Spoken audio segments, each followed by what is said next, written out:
Hey, so just 1 second before the video starts, YouTube now cares a lot about something called viewer satisfaction, which means likes and comments and that kind of thing. So apparently I'm supposed to ask you to leave a like on the video and comment something vaguely related to the topic because it'll help me out, I guess. So please do that.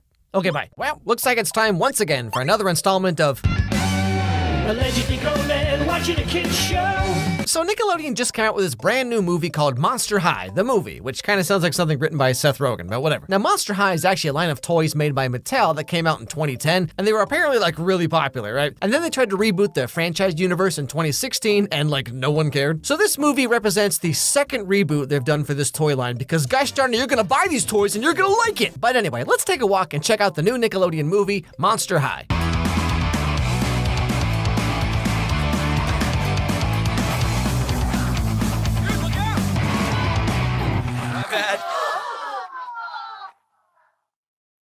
Whoops. Doggy? Hi.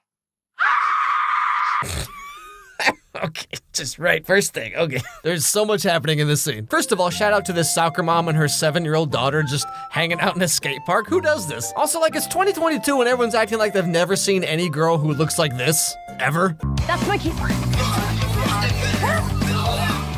Where's it go? Crazy.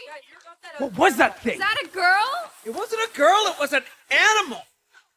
Come on, let's go. That was crazy. Like a werewolf. Does she look like a werewolf? I don't know, she kind of just looks like she streams Valorant on Twitch. Also, all these guys here pretending to be all freaked out, like, nah, okay, you know at least half of them would be like, hey, you know, I've actually kind of always been into animal girls. Anyway, so this is Claudine Wolf, half werewolf, half human hybrid, which is a little weird because like werewolves are already half human, but like, hey, whatever, it's not my toy franchise. So Claudine just got accepted into Monster High School. There's something I've got to talk to you about. What's this? That is my acceptance letter to Monster High. And her dad's not really into the whole idea because monsters do not like humans. But then she's like, you don't know what it's like to be different, Dad. And then he's like, honey, come on, I grew up in Connecticut, okay, sit down. And long story short, he finally lets her go to monster school so she can like find herself or whatever.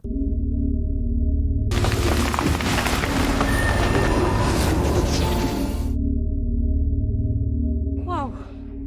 You found it. No. It found you. So basically, this is kind of like Disney's Descendants, but with like monster kids. Like we have Claudine over here, but then you have like Frankie Stein, Cleo, who's the daughter of the mummy, I guess. Like how does that even work? And then there's Dracula. Like the other names are fine, okay? Like Claudine, Frankie Stein, perfect. No notes on that one. Draculaura? I mean, come on. You sure you maybe don't want to stretch a little bit before you reach that far? Anyway, so after meeting all the main characters, we learned that Cleo was having a bit of boy trouble. Cleo! Laguna! Welcome back, bestie. I just saw Dukes. Don't care. We broke up over the summer. What? Oh, Cleo. No, come on. You dated the beanie guy? Whatever happened to self-respect? Anyway, so this being her first day, Claudine has to go find her dorm room, which of course has to just be like a whole to-do a la Harry Potter, because that's everyone's reference for anything school-related, apparently. Excuse me. How are we supposed to find our dorm room? Did they email us something? Or you don't find your room. Your room finds you. School is a lie. Okay, it's gonna be one of these movies. I used to work on Mall Street, private equity. It was good money, but this wasn't for me. You know, someone probably thought they were real clever writing this script. Anyway, so Claudine eventually finds her room and turns out she's sharing it with Draculaura and Frankie Stein. I'm Frankie. Pronouns they, them. I'm only 15 days old. Hi, Claudine. She, her. Nice to meet ya. My full name is Frankie Stein. I was just created by my parents, but not in the way that others are created by their parents, like werewolves. I was actually made in a lab using some of the world's most impressive historical figures as part. So like when the trailer for this movie first came out, I remember there was like pushback against Frankie suddenly being like non-binary, but I actually think this kind of makes sense because like if this character is just a combination of like 100 different people's body parts, then like, what are they, you know? Anyway, so finally it's the first day of school and Claudine's mind is just being blown by all the amazing things the school has, like, you know, lockers and the vending machines. I'm so happy we walker buddies. Look, how fun is that? A vending machine with like snacks. Like, where did you grow up? Your town has a graffitied skate park, but you've never seen a vending machine before? Also, I love the newt eyeballs here because, like, fun fact, that's exactly what Whoppers taste like. Now, in the hallway, Frankie and Claudine run into Cleo and her friend, who quickly establish the pecking order of how things are gonna work around here. Sunny, you don't have those? No. Check out the walking jigsaw puzzle. Hi, I'm Frankie. I'm made from a collection of dead people's body parts. And that hair, there's a reason a dead person let you have it. Yeah, okay, Cleo, that's real rich coming from you. Okay, nice bangs, by the way. Let me guess, you're working through some kind of emotional trauma and you feel like your life is out of your control, but cutting your hair is something that you can control, so you gave yourself bangs with some kind of emotional band-aid. But then Claudine's like, I'm a werewolf, and Cleo's like, ah, and runs away. But guess who sees all this and is just kind of standing there like, whoa, my beanie sense is tingling. Hey, standing up to Cleo like that? Courageous move. I'm Deuce. You're a Gorgon. Oh, yeah, but not necessarily that kind of Gorgon. I'm Claudine. I'm Frankie. And don't listen to Cleo. She's got mummy issues. Now later on, Claudine gets called to the principal's office and we start to see how her facade of not being half human or whatever is kind of starting to slip a little bit. Is there a reason I'm here, Headmistress Bloodgood? You didn't mention your father on your application. You do have a father, don't you? Oh, yes. His name is Pierre. That's not a very monstrous name. Yeah, I know, it's even worse, it's French. Now, as if this all wasn't bad enough, suddenly her hands start changing back into human hands, which basically just means that her nails get like a little bit shorter. And this is bad, of course, because remember, humans are the worst thing ever. Besides whoppers, of course, because I mean, like, seriously, what kind of psychopath? He isn't human, is he?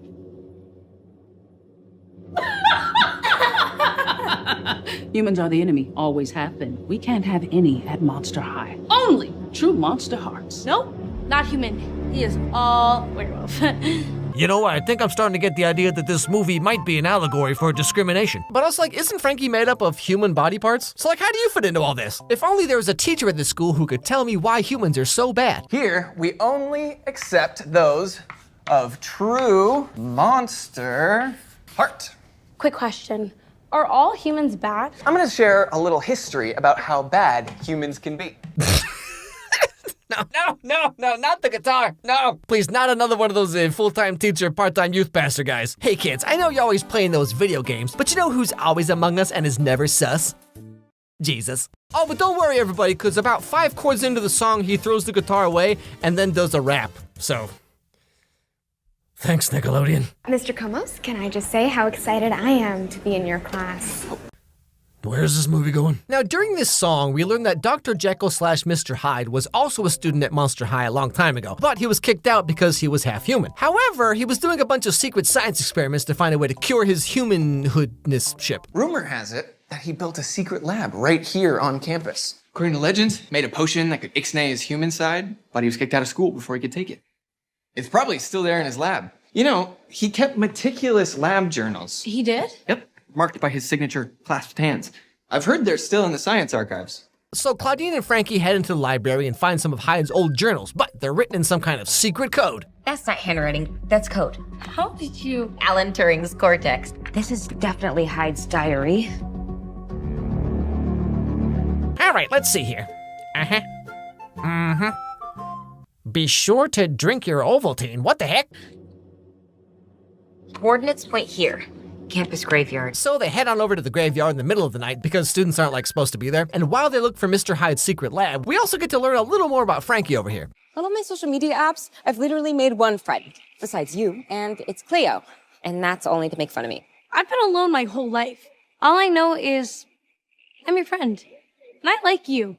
And your brain. And all your parts. What? And right after this, okay, they just kind of like randomly stumble onto Draculora, who's also doing something suspicious in the graveyard in the middle of the night, you know, because they're teenagers and they can just stay up late like that. I mean, I used to stay up till like 4 a.m., wake up at 7 and go right to school like nothing even happened. And then after I hit about 25 or so, like when that clock says 9:30 p.m., okay, I'm just like...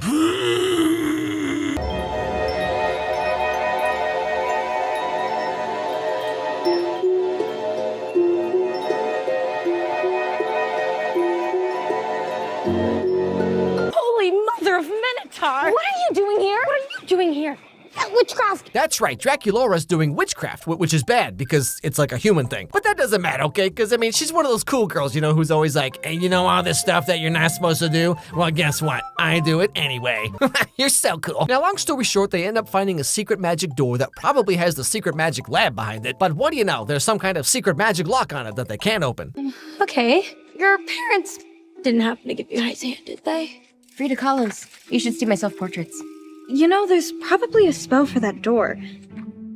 Wait. You'd help me? Here, the perfect spell. Mist of Releasing. Sounds like a laxative. Okay, all right. That one got me, not gonna lie. So after singing a song about how friendship is cool or something, they're all best friends now, and they all decide to help Draculaura get the stuff she needs for her door opening laxative spell or whatever they were talking about. Now, one of the ingredients they need is snake venom, but for some oh-so-convenient reason, the only snakes around the school are inside Deuce's beanie. Beanie snakes! So she kind of sort of asks Deuce on a date, and then the first place he takes her is like the literal middle of nowhere. Cool spot. Right? There's no cell signal, so nobody comes up here anymore.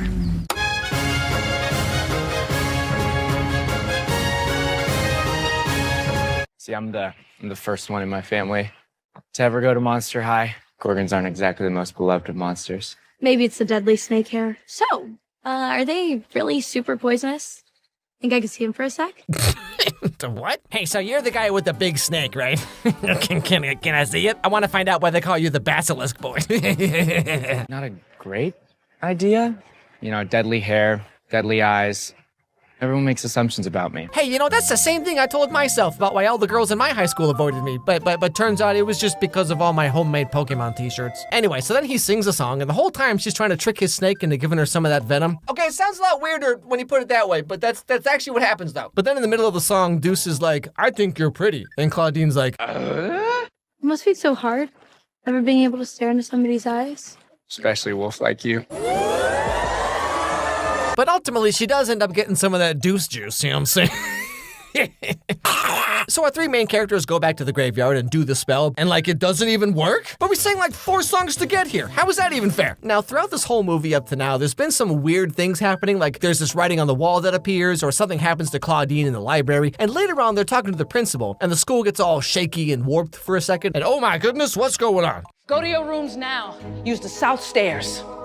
I didn't want to believe that this could happen again. But these signs, it's the school itself crying out. And it can only mean one thing. There's an untrue monster heart among us. A human? Yes. And that's when Claudine realizes that her just being at the school is kind of putting everyone in danger of being eaten by the school or something. I'm not really sure what the consequences are here, but it seems bad. So she leaves the school in the middle of the night and goes back to her hometown with no vending machines. Truly, a fate worse than death. I'm not monster enough for Monster High. Look at me. I don't belong there. I don't belong anywhere. Claudine! Wait. Is that? Okay, it's just like the time between Claudine leaving the school and then this serendipitous revelation is about 3 minutes. So they run all the way back to the graveyard once again, and Claudine uses her human hand, and wouldn't you know, it opens the secret lab and they find the magic potion. It's like I'm erasing him. Erasing who? My dad. My secret half is him. Do I really want to just give up who I am? No, you don't. Oh man, not the guitar guy with the Olive Garden vest again. Just when I thought we were safe. I know what it's like. I'm part human too. So Claudine gives him the potion because he's all like, oh, you shouldn't give up who you are just because some demon schoolhouse is going to eat all the kids or something. I mean, come on, whatever. But then you'll never guess what happens. No! What are you doing? My name is Hyde. Hyde Jr., technically. I was named after my father. You're Hyde's son? I just said! That's right. Turns out he's been looking for the secret lab the whole time too, so he could turn full monster and destroy the school to get revenge on them for kicking his dad out, and then also get revenge on all the humans because, I mean, why not? Have you seen the people on Twitter? Anyway, so in the end, they managed to call Cleo, who brings all of her friends to the graveyard. Claudine turns into a full human, so the teacher guy's new monster powers don't work on her fully. And thanks to the power of social media and selfie cameras, she somehow manages to defeat the evil guitar youth pastor guy. Smile. No. No. No! No! What have you done? Think of it as extra credit. Oh? Oh? This might be the dumbest line I've ever heard anyone say in a movie. And so, what do you know? The day is saved. And then there's this one dude in the back who just gets so excited, he goes like full Canadian. Yeah! That's what I'm talking about. Now, ultimately, Claudine is allowed to stay at the school because they all come to realize that the school was actually just mad about them hiring a teacher who plays guitar and raps in class. You know, in retrospect, this really should have been our first clue. You were never the problem. Komos was.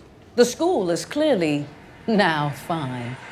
We've been wrong all these years. An impure monster heart was never about being human. And that's pretty much the end of the movie.